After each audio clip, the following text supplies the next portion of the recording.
So, nasa hagdanan ako. Then, try natin yung motion detection nito. Nice.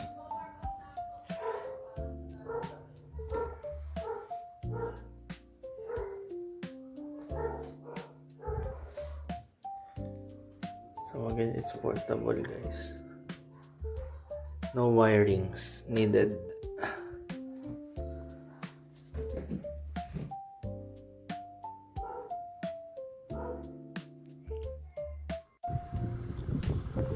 Ikot mo lang to. Ito yung loob niya. Meron siyang double A batteries.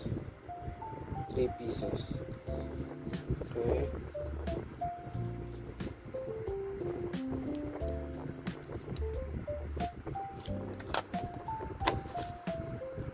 Then, ito, detachable siya magnet.